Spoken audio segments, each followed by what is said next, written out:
Estrategias de ventas y comercialización. Vamos a hacer el repaso que os va a venir muy bien para el examen.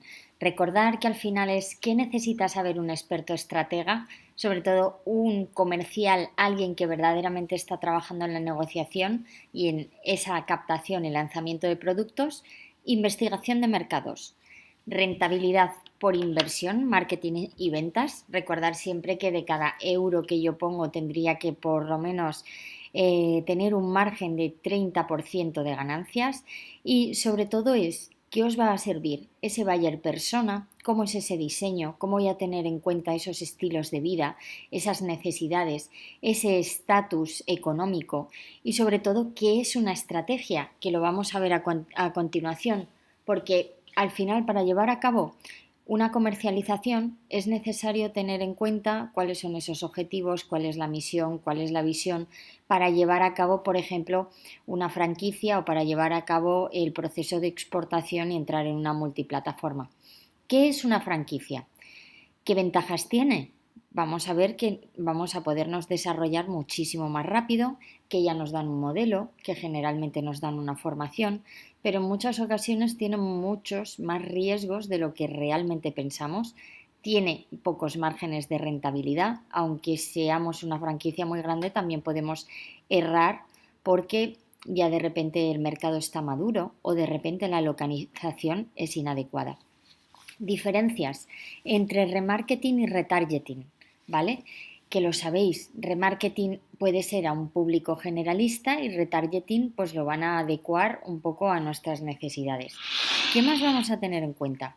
El cross-selling, el upselling, cross-selling, esa venta cruzada de productos, como de repente yo tengo un vino y le voy a ofrecer a la gente que tengo un corcho maravilloso o una funda que guarda la temperatura y sobre todo el upselling, como a alguien le voy a decir que en vez de comprar el producto básico, por decirlo así, que se atreva con uno premium. Concentración y diversificación. De repente yo entro en un mercado con un producto que sé que es un acierto seguro, una masa crítica muchísimo más grande y lo que sería, por ejemplo, la diversificación, que de repente, o puedo entrar en mercados minoritarios o de repente estoy entrando con productos que sé que probablemente no gusten tanto y no sean tan demandados como otras marcas, ¿vale? Veremos algunos ejemplos y tener siempre en cuenta que cuáles son esos principios de la persuasión en la venta y cuáles son esas técnicas de negociación, porque sabéis que verdaderamente vosotros vendéis por confianza, vendéis por honestidad, vendéis por transparencia, vendéis proximidad, vendéis cercanía. Por lo tanto, hay que ver qué partes están ahí de esos principios psicológicos, el de la autoridad, el de la simpatía, el de la coherencia, el de la consistencia o el principio de la escasez.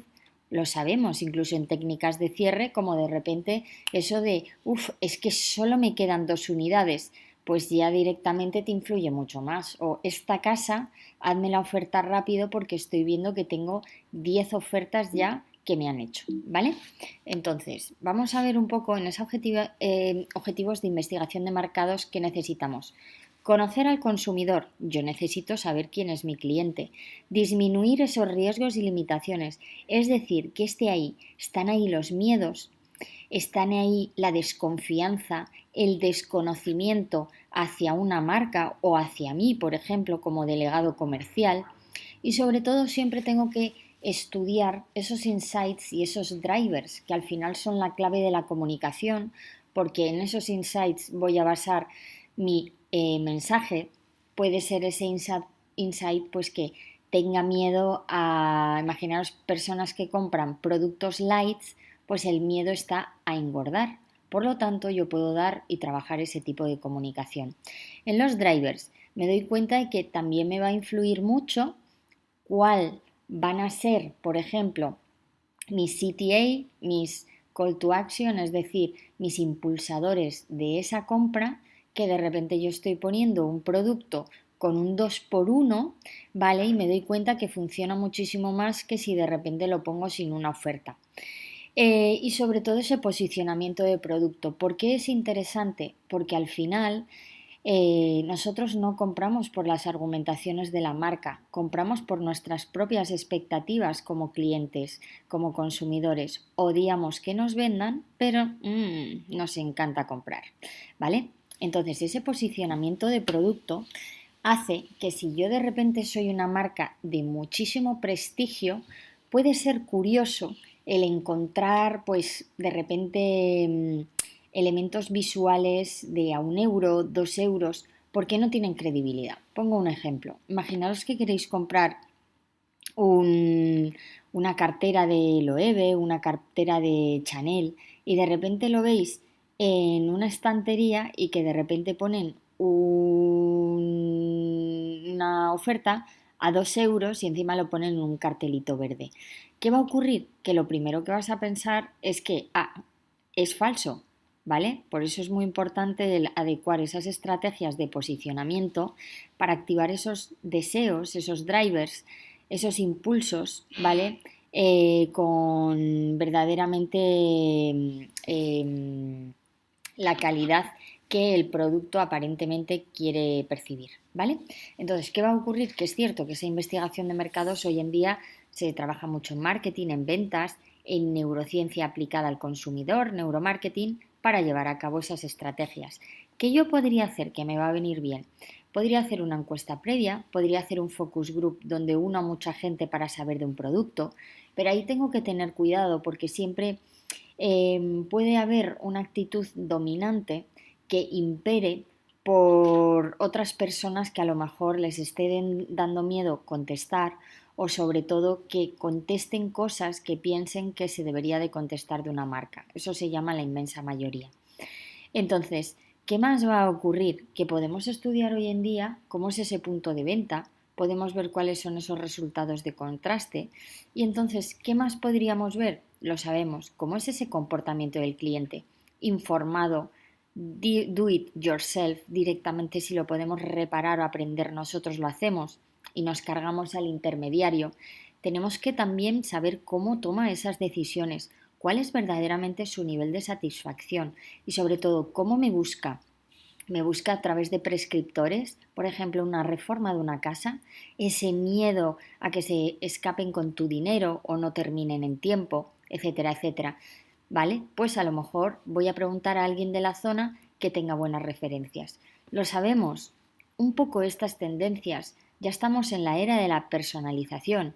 El do it yourself hoy se traduce como el Younology, que al final es cómo nosotros vamos ganando experiencia, estamos conectados 24 horas y somos exigentes, nos encanta experimentar y somos evasivos, es decir, escapistas, además de que somos infieles, influenciables e impulsivos. ¿Qué va a ocurrir? Que al final lo que me comentábamos el otro día era trabajar con esos mapas mentales. ¿Qué miedos tiene el consumidor? Verdaderamente, ¿cómo toma decisiones? Porque vamos a ver que hay un esfuerzo automático y hay un esfuerzo consciente. Normalmente una marca que es conocida se va a comprar en automático, sino pensarlo como compraríais una lata de Coca-Cola, vais, cogéis la que os guste y os marcháis rápido, pero de repente vais a comprar otro producto y como no sabéis las características, pues empezáis a mirar el packaging, empezáis a mirar los gramos, empezáis a mirar de qué está hecho, etcétera, etcétera. Por lo tanto, como expertos en marketing y ventas, lo primero que tenemos que hacer en esa comercialización es identificar esos miedos del cliente y sobre todo trabajar mucho con esos argumentarios de venta para reducir las barreras. ¿Qué voy a tener en cuenta? Voy a tener en cuenta esa toma de decisiones. ¿Es un sí quiero? ¿Es un no quiero? ¿Es un quizás, quizás, quizás? Eso se conoce como el árbol de la compra y al final lo que viene a decir es que yo voy a trabajar con el quizás, quizás, quizás, porque una venta hecha apenas necesita inversión, solamente es utilizar la repetición y la aparición de la publicidad, pero yo lo que tengo que convencer es al quizás, quizás, quizás, es decir, como a un votante nuevo que no conoce mi partido y a lo mejor podría serlo, como yo le atraigo para verdaderamente ser su mejor opción. ¿Qué va a llamar la atención en un producto? Lo sabéis, los atributos, qué necesidad cubre, cómo es el packaging, cómo es el color, cómo es la innovación, pero también dónde está el punto de venta, dónde está ubicado, lo sabemos, las tiendas, por ejemplo, que en Madrid están en Gran Vía, venden muchísimo más que las que están en un barrio. ¿Por qué? Porque tienen muchísimo más tránsito. La gente ya se traslada a esas áreas porque verdaderamente interesa muchísimo, ¿vale? Y esas influencias sensoriales. También es importante utilizar recurrencias como información destacados de es el mejor en la categoría, cuántos premios nacionales ha recibido, etcétera, etcétera. Y sobre todo ese marcador somático, es decir, las emociones, las experiencias, cómo se experimenta con el producto, dejar tocarlo, dejar experimentarlo, poder hacer una prueba, aunque sea online, tener 15 días gratis para utilizarlo, etcétera, etcétera. Entonces, pues un poco, pues, cómo es importante nosotros también dar esa credencial de expertos y sacar el mejor partido al producto. ¿Cómo lo hacemos? Pues en algún momento dar un tutorial personalizado de la marca, explicar cómo se utiliza, entre otras también poder poner ejemplos, poner metáforas, poder escuchar mucho el argumentario de preguntas que nos suelen hacer esos clientes para dar ejemplos adaptados directamente a nuestro consumidor, ese lenguaje. Pero además, ¿qué son los insights? Es algo que yo tengo que tener siempre en cuenta.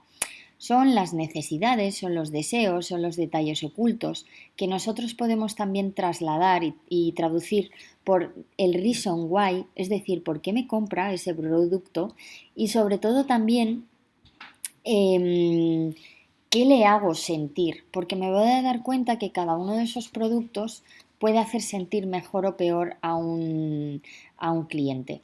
Luego los drivers, ¿qué me ha hecho llevar a la compra? Es decir, ¿cómo se ha activado esa compra? Tengo que detectar siempre un problema, tengo que detectar siempre un insight y una idea, ¿vale? Entonces, imaginaros que en los insights es, voy a comprar un producto que me frene el malestar que tengo porque me doy cuenta que es invierno, como bien sabéis está haciendo mucho frío en Madrid y no me quiero constipar, no quiero tener gripa.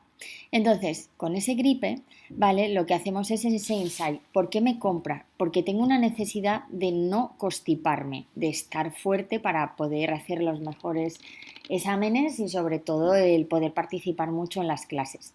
Pero además el cómo me hace sentir protegido, me hace sentir seguro de que estoy haciendo todo lo posible para no enfermarme.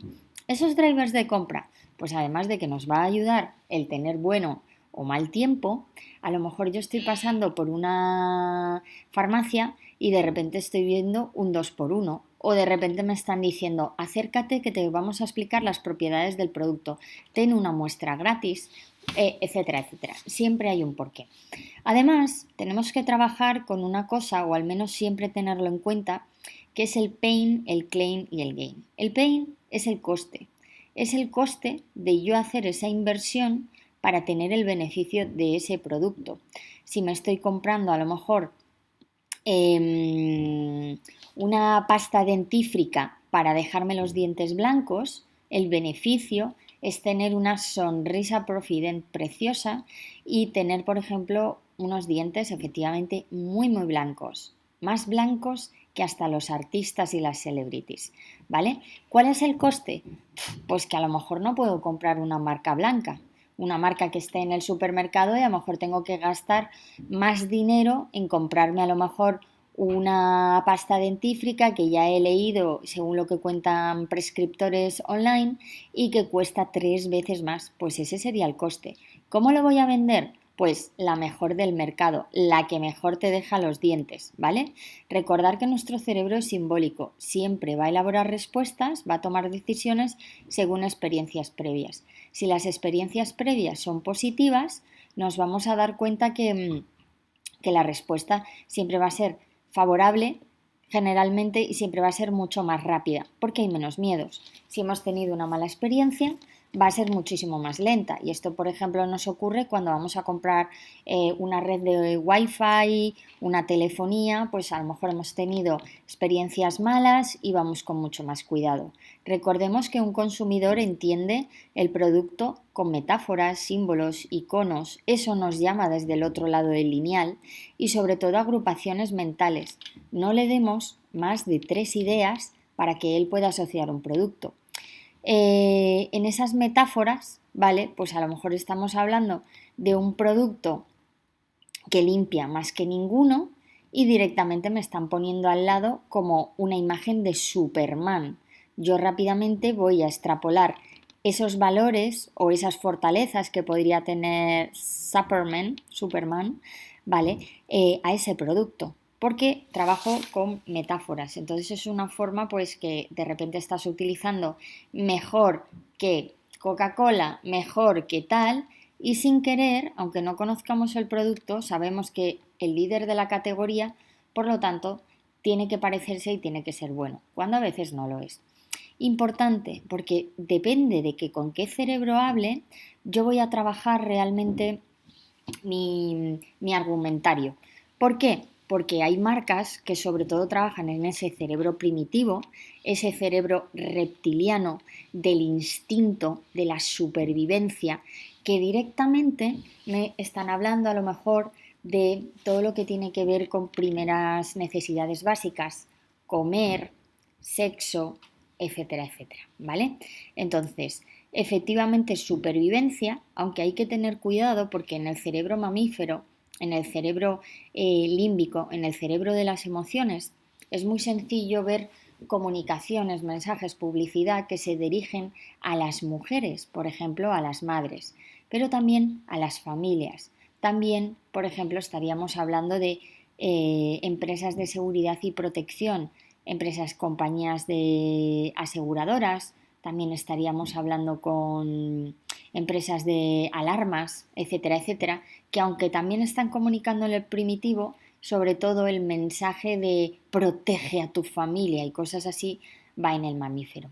Y luego el neocórtex. El neocórtex, esa comunicación, son atribuciones funcionales. Por lo tanto, yo, depende del tipo de cliente que tenga, si necesita más control, si tiene más miedos, si es muy emocional o si es muy de comprar según los atributos calidad, precio, función, funcionalidad, tengo que saber en qué cerebro estaría hablando. Y el de funcionalidad estaríamos hablando del neocórtex, que es el cerebro directivo. Por eso intenta adecuar siempre tu mensaje al negociador que tienes. Vimos que era identificar y adaptar ese mensaje al target. Había un target primario, un target secundario y un target terciario en algunas ocasiones. ¿Por qué? Porque yo tengo que saber primero quién me compraría y sobre todo quién es el que más me va a comprar para adaptar en esa línea cuál es verdaderamente el mensaje que puedo dar, incluyendo esos insights, viendo esos miedos, ¿vale? Y por supuesto también atribuciones cuantitativas de datos como género, edad, años, etcétera, etcétera. ¿Qué más voy a tener en cuenta? Voy a tener en cuenta todo lo que es el Unique Selling Proposition. Esto es la propuesta de valor. ¿Por qué me van a elegir a mí? ¿Vale?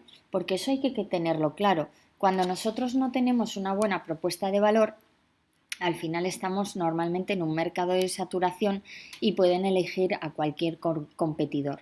Por lo tanto, en esa propuesta de valor que hagamos, tenemos que meter calidad, hay que ver si puede funcionar para varias tareas y tener mayor alcance y sobre todo qué es lo que les gusta, porque a lo mejor si vosotros lo pensarais, de cada marca para vosotros significa una cosa distinta e incluso haciendo la anécdota, vuestras parejas, ¿vale?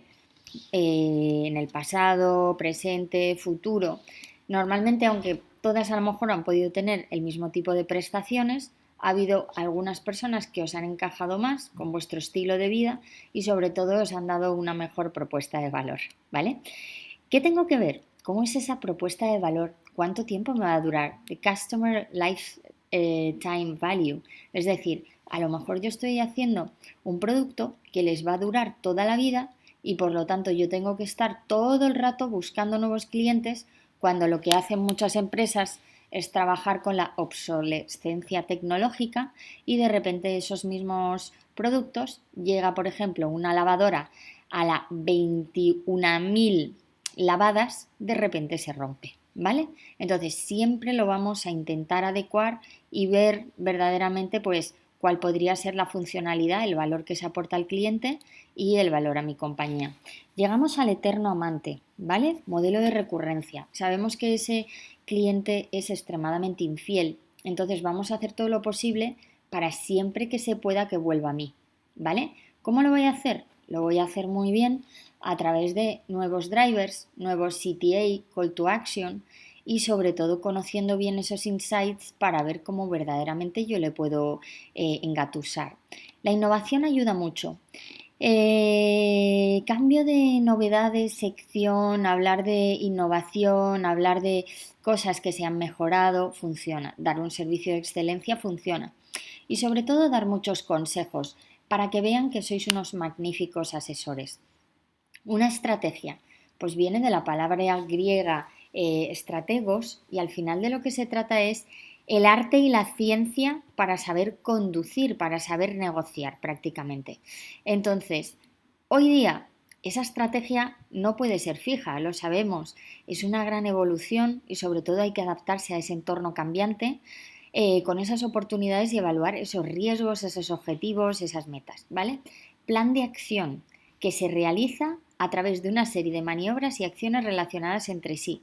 Táctica, pueden ser acciones a corto, medio y largo plazo, pero que siempre se llevan en coherencia y forman la estrategia que digamos que tiene en cuenta la visión global y la misión de la empresa a largo plazo. Todo tiene que ir en coherencia con la estrategia. Pero además, si nosotros estamos hablando de que la planificación comercial es un proceso que exige a los directivos, ¿vale? Justamente que les permitan analizar y que trabajen con la necesidad, sobre todo, de reflexionar todo el rato con esa organización de mercado, ¿vale? Sobre todo para disminuir riesgos. ¿Qué es la comercialización? Pues en todo momento tenemos que tener en cuenta cómo es de necesaria esa producción y lograr que se fabrique ese producto, ¿vale? ¿Qué tengo que tener en cuenta? El mercado, la competencia, las características del mercado. Sabéis que no es lo mismo vender en Iberia, es decir, en España y en Portugal, aunque nos damos cuenta de que hay muchísimas compañías que realmente lo que está ocurriendo es que a ambos nos venden el mismo packaging y nos damos cuenta que en una área está directamente en español y en la otra carátula del packaging está en portugués. Pero ¿qué ocurre? Que no siempre, ¿vale? Ese producto está adaptado a la cultura de ambas naciones y aunque realmente seamos parecidos, lo importante es que siempre hagamos esa adaptación y esa investigación de mercados. Entonces, ¿qué más tenemos que tener en cuenta? Pues tenemos que tener en cuenta cómo vamos a hacer una exportación que puede ser ocasional, que de repente estamos directamente en una feria del país, ¿vale? Imaginaros en el Corte Inglés o en Galerías Lafayette o Falabella, que de repente hay una semana de la India, ¿vale? Y de repente es una exportación ocasional que hemos conseguido estar ahí. Pero imaginaros que la cosa cambia, que es una exportación habitual, en la que de repente nos damos cuenta que entramos, pues imaginaros, en Éxito, en Olímpica, en Carrefour y directamente empezamos a exportar. O que tenemos alguna marca relacionada con higiene o con cosmética o perfumes y entramos en la plataforma de L'Oréal. ¿Qué ocurre? Que si nos damos cuenta de que luego somos extremadamente buenos, podemos trabajar con esa creación de una delegación. A lo mejor ya no los necesitamos. Y lo importante es eso, ¿cómo hacemos? Porque a lo mejor somos muy fuertes y podemos cada vez más trabajar con esa producción internacional, ¿vale? Entonces, ¿qué más vamos a tener en cuenta? ¿Cómo debería de ser ese crecimiento? ¿Cómo yo me gasto el dinero? ¿Trabajo en una técnica, estrategia de concentración o de diversificación? Concentración. Directamente estamos trabajando con Coca-Cola. Estamos viendo que en Coca-Cola ya tiene un crecimiento vertical y que las bebidas más habituales es Coca-Cola, luego es, por ejemplo, Coca-Cola Light y Coca-Cola Cero, ¿vale? Pero esas, digamos, han funcionado, se han quedado ahí y es un crecimiento vertical. A veces cuando no hay una, eres capaz de beberte la otra. Pero sin embargo, en las estrategias de diversificación podríamos encontrar como Coca-Cola en mercados como el de UK decide ir con Coca-Cola Mango. ¿Qué va a ocurrir? Que a lo mejor hay gente que si le gusta beber la Coca-Cola normal y de repente decide tomar Coca-Cola Mango y la prueba y no le gusta, no la va a volver a comprar. Pero ni siquiera en muchas ocasiones la probaría, dado que no hay una Coca-Cola Light o de repente no hay una Coca-Cola Cero, ¿vale? Estamos viendo también como productos como Aquarius hay en algunos países que hay de aloe vera, etcétera, etcétera, cosa que a algunos de vosotros os horrorizaría, o de jengibre o lo que fuera menester, ¿vale? Entonces, prácticamente, ¿qué tengo que tener en cuenta de esta matriz de Boston Consulting Group? Es si tengo siempre que observar el potencial del crecimiento de mi mercado, saber si es una estrella, es decir, estoy ganando mucho dinero y he tenido muchísima suerte, o sin embargo hay la duda porque yo estoy entrando en un mercado donde tiene muchísima innovación, pero el cliente todavía no está, aunque parece que sí, tipo coches eléctricos, no está todavía demasiado seguro en comprarse un coche eléctrico o un coche gasolina, por ejemplo. Y sobre todo, vaca, perro, ¿dónde tengo que estar? ¿Qué va a funcionar? Porque es verdad que hay veces que gastamos tanta energía que nos damos cuenta de que hay otras marcas que nos quitan canibalismo y estamos gastando parte de nuestro dinero y sobre todo nuestro personal en un producto que no merece la pena. Aquí tenéis dos ejemplos, ¿vale? Y aquí directamente podría ser una distribución intensiva, ¿vale? De repente vemos Coca-Cola en todas partes, vayas por el día, vayas por la noche, vayas de madrugada, lo encuentras fácilmente, o sin embargo una estrategia selectiva. Imaginaros que Coca-Cola decide hacer una tienda gourmet, ¿vale?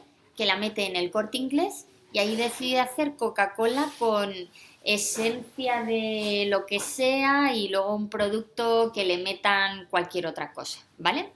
¿Qué va a ocurrir? Que en esa estrategia de distribución exclusiva, en muchas ocasiones, pues lo vemos, ¿no? Como de repente se busca un cliente al que se le considere exclusivo y esto se ve, por ejemplo, en las tiendas de Nespresso, ¿vale? Puedes comprar las cápsulas, es verdad que cada vez más, pero sin embargo te tienes que trasladar, te tienes que exportar a otra zona para poderlas comprar, ¿vale? Esto no lo haríamos con otra marca, lo sabéis, pero hay marcas que ya han crecido tanto en el sector que se lo pueden permitir. Ojalá nosotros nos dediquemos a vender una marca de tales características, pero hasta entonces tenemos que agudizar mucho el ingenio. ¿Qué más tenemos? Puede ser un canal indirecto, ¿vale? Voy con un fabricante, voy con un distribuidor, por ejemplo L'Oréal, voy con un mayorista, de repente me compra y a cambio de un porcentaje, voy de uno en uno comercios minoristas, esto hay que verlo. O soy un canal directo que me pueden comprar a través de mi página online y también en un propio local de venta. Pues eso siempre hay que tenerlo en cuenta, pero en muchas ocasiones hasta que no está muy asentada la marca hay que tener cuidado. ¿Qué tengo que tener en cuenta? ¿Qué elementos hay para contemplar? El precio. Si a lo mejor quiero entrar en un nuevo país, en una nueva penetración, yo tengo que adaptar ese precio y ponerlo más bajo. ¿Cuáles son los márgenes que voy a ganar? Porque muchas veces los emprendedores mueren de éxito y se dan cuenta de que están trabajando muchísimo, están vendiendo, están tal, pero los márgenes se los lleva la logística, se lo lleva el marketing, se lo lleva los accidentes que hay, etcétera, etcétera. Entonces ¿cómo es ese valor percibido de ese producto? ¿Cómo son esos circuitos de venta, por ejemplo, en logística? ¿Qué tipo de partners tengo para vender ese producto? Comunicaciones, cuánto dinero invierto en relaciones públicas, publicidad, promoción, marketing directo y sobre todo hacer siempre investigación de mercados, clientes, características. Etapas de la venta. Voy a preparar siempre esa actividad cada vez que voy a visitar a un cliente, por ejemplo, y sobre todo es esa determinación de necesidades. ¿Qué necesita? Porque a lo mejor lo que necesita se lo puedo enseñar yo, darle más alternativas y sobre todo darle esas soluciones. ¿Cómo voy a adaptar esa argumentación a cada uno de mis clientes? Y sobre todo, tratamiento de las objeciones. No hay nada peor que un cliente no te pregunte nada, un potencial consumidor. Probablemente no le interesa, no quiere tal, pero a veces una venta empieza con el tratamiento de esas objeciones, de qué se queja, qué es lo que dice de nuestra marca, cómo busca la seguridad y sobre todo intentar trabajar mucho y activar ese cierre para que haya mayor reflexión y sobre todo se haga esa venta, ¿no? Ese autoanálisis. Principios de la persuasión. Reciprocidad, tenemos que ser muy recíprocos con el cliente, ver que efectivamente está dispuesto a darnos algo cuando nosotros le damos algo. Principio de autoridad, ¿vale? Aprobación social, coherencia, simpatía y escasez, ¿vale? Es cierto que cuanto más fuerte es mi marca, yo voy a tener mayor aprobación social y voy a tener mayor autoridad, ¿vale? No es lo mismo que vengan a visitarte a tu casa los de Apple que los de, yo qué sé, Xiaomi o Huawei. Quizá no les vas a abrir la puerta de la misma manera, ¿verdad? Al final esto nos afecta. Estilos de negociación. ¿Qué soy yo? ¿Enérgico? ¿Soy directo? ¿Soy metódico? ¿Soy considerado? Porque me voy a dar cuenta que dependiendo de qué tipo de estilo de comunicación tengo, si soy directo, voy a ser capaz de llegar al fondo de la cuestión, pero en muchas ocasiones voy a ser demasiado, ¿cómo decirlo? Quizá descortés y sobre todo pensando en otras civilizaciones, ¿vale? Entonces, ¿qué va a ocurrir? Que un enérgico te lo cuenta con mucha pasión, es persuasivo, es bueno contando historias, se centra en el problema personal, utiliza un discurso motivador. Y por ejemplo, aquí el metódico, ¿vale? Me voy a dar cuenta que se centra más en hechos, va siempre buscando esos atributos y sobre todo tiene un discurso eficaz. ¿Qué va a tener en consideración un considerado? Valga la redundancia.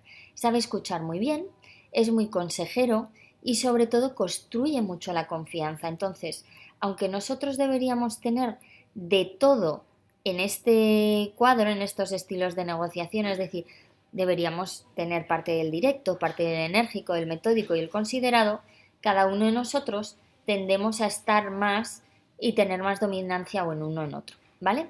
Entonces, aquí tenéis un poco las debilidades.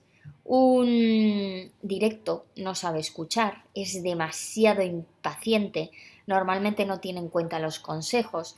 ¿Qué va a ocurrir? Que va a dejar de escuchar muchísimo de esos clientes. Generalmente le gusta discutir, por lo tanto, discutir o debatir significa que a lo mejor algún cliente acostumbrado a el cliente siempre lleva la razón, no le va a gustar demasiado. ¿Qué más vamos a tener en ese enérgico? Ese enérgico le cuesta mucho escuchar los detalles porque ya tiene su idea creada, tiende a exagerar, generaliza, es dramático, ¿vale? Y luego nos damos cuenta que un metódico se centra demasiado en los detalles, le cuesta poder adaptarse, ¿vale? Suele ser muy escueto, es demasiado tonal, ¿vale? Utiliza solamente un tono hablando, ¿sabes? Suele, pues eso, al final se le pierde la atención.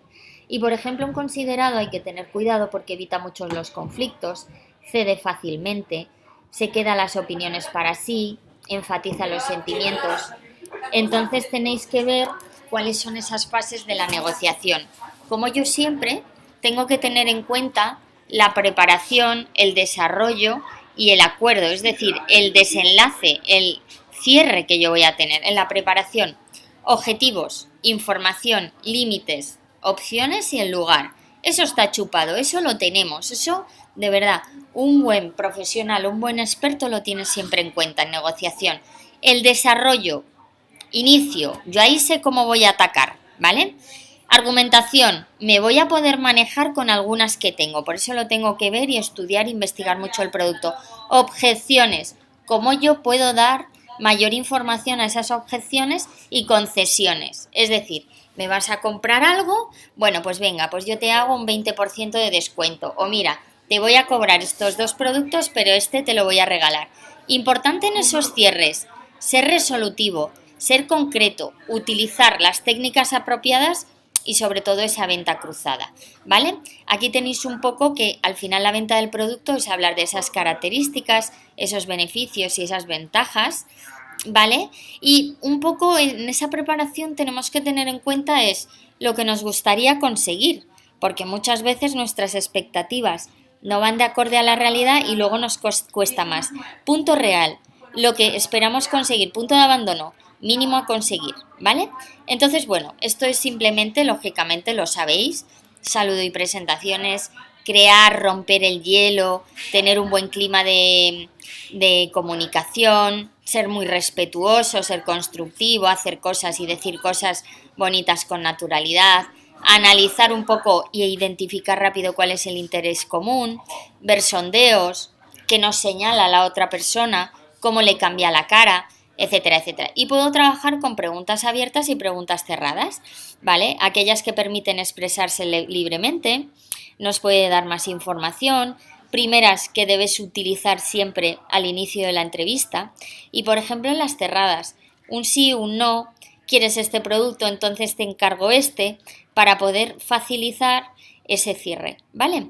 Entonces, importante siempre tener una escucha muy, muy activa, ¿vale? Verifica todo lo escuchado.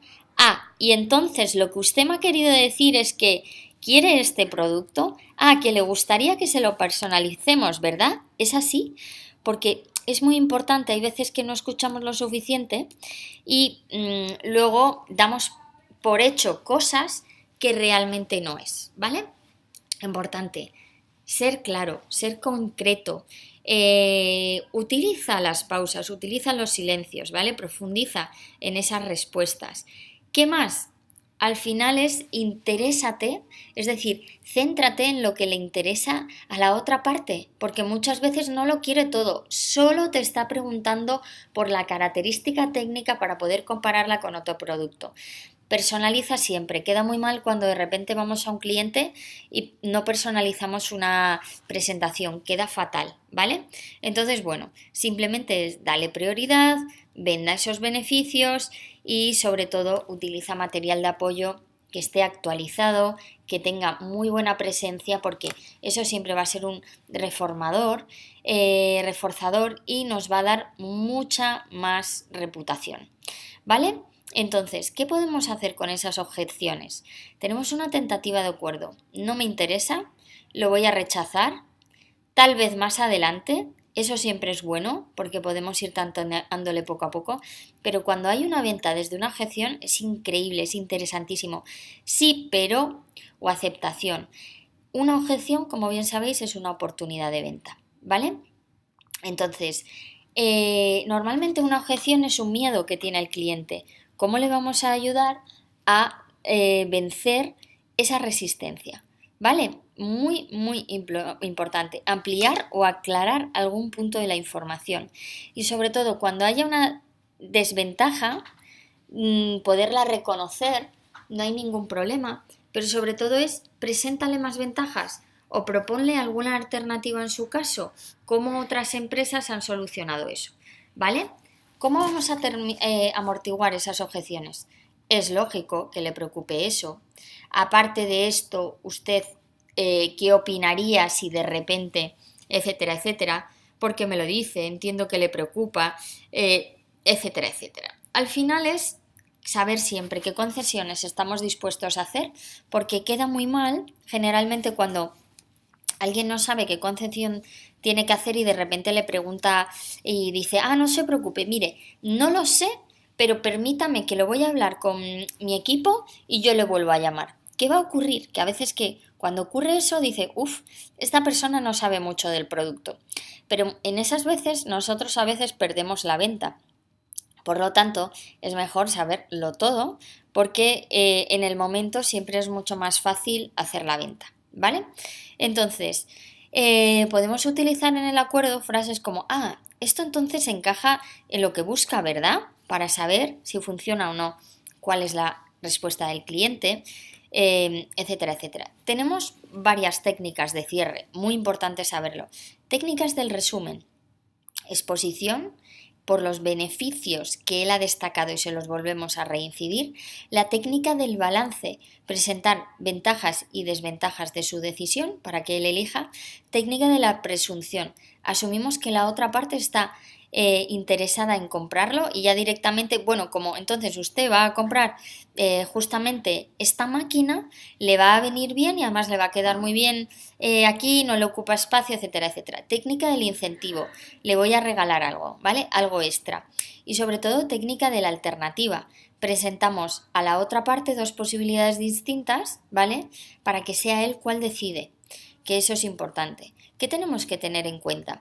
¿Cómo son esas actitudes? ¿Está la defensiva? Brazos cruzados, piernas cruzadas, tiene miedo, desconfianza, cubrirse la cara, no mirar a la cara, nerviosismo, se restriega los ojos, la nariz, mira hacia los lados, fuma mucho, habla muy rápido, muy deprisa, mueve y agita mucho las manos, etcétera, etcétera. Se le atraganta la garganta, ¿vale? O al revés, movimientos, ¿vale? Que se ve mucho en las manos, en el pie, suenan esas llaves, las monedas, el boli, clic, clic, clic, ¿vale? Los tics, pues sobre todo nos dicen que la persona en el fondo no está muy interesada, ¿vale? Entonces, bueno, aquí tenéis algunas de las técnicas que se utiliza, ¿vale? Cuando una persona está muy frustrada, empieza a tocarse mucho la nuca, tranquilizarle. En algún momento a lo mejor se puede tomar del brazo a alguien, ¿vale? Un poco pues para que veáis qué significa cada cosa, ¿vale? Entonces, ¿qué me importa? Pues ver exactamente cómo es esa persona. Si de repente está con las manos cruzadas, se sujeta a las muñecas, autocontrol, a lo mejor no te está queriendo decir algo por no herir tus sentimientos, etcétera, etcétera, ¿vale? Un poco pues para que lo veáis, el examen, esta parte va a ser sencilla, vamos a ver el próximo día la parte también de Edu Correa, ¿vale? Y si hay alguna duda, por favor, no dudéis en escribirme, ¿vale? Va a ser la mejor manera para que podamos, a través del foro, antes del examen, el día 3, que haremos también otro repaso, estar ahí, ¿vale? Venga, un verdadero placer y por favor, estudiar mucho y muchísimo éxito. Lo que hemos visto obsirve totalmente para toda vuestra vida, ¿vale? Y quiero que os quedéis con ese conocimiento, confiar mucho en vosotros, estudiar muchísimo hasta el último día, porque esto os va a servir para comercial, para hacer temas de negociaciones estratégicas, para vuestra vida, para vuestra familia, etcétera, etcétera, vuestro día a día. Chao, encantada.